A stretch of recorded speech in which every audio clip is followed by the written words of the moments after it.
Hello everyone, welcome back to our channel VS pharma beginner.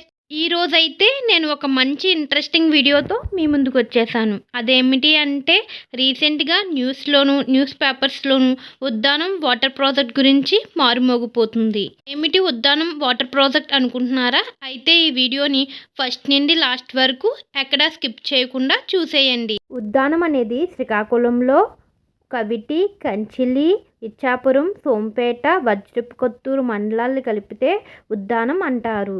Uddanam అంటే ఉద్యానవనం అని అర్థం. ఇక్కడ రైతులు కొబ్బరి, జీడి మామిడి అనేవి ఎక్కువగా సాగు చేస్తూ ఉంటారు. రైతులు దిగుబడి కోసం ఎరువులు, రసాయనాలు ఇవన్నీ వాడుతున్నారు. దీనివల్ల ఆ రసాయనాలు అనేవి గ్రౌండ్ వాటర్లోకి వెళ్ళి ఆ వాటర్ని కలుషితం చేసేస్తున్నాయి.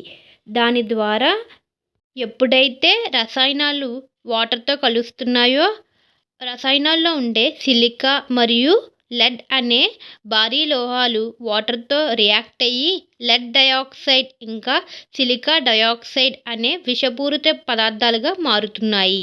ఈ ప్రాంతాల్లో మారుమూల గ్రామాల్లో ఉండే ప్రజలు బావుల ద్వారా, బోరుల ద్వారా కలుషితమైన నీటిని తాగుతున్నారు. అందుకే ఇక్కడ ప్రజలు క్రోనిక్ కిడ్నీ డిసీజ్ అనే వ్యాధితో బాధపడుతున్నారు.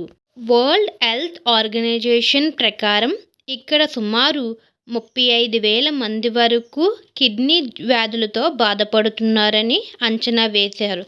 అంతేకాక ఇప్పటి వరకు 4,500 మంది కిడ్నీ వ్యాధితో మరణించారు. క్రోనిక్ కిడ్నీ డిసీజ్ని ప్రివెంట్ చేయడం కోసం రీసెంట్గా ఉద్దానం వాటర్ ప్రాజెక్ట్ని కన్స్ట్రక్ట్ చేస్తున్నారు. ఈ వీడియోని లైక్ చేసి, షేర్ చేసి, సబ్స్క్రైబ్ చేయండి. అలాగే పక్కనే ఉన్న బెల్ ఐకాన్ని క్లిక్ చేయండి. Thank you for watching.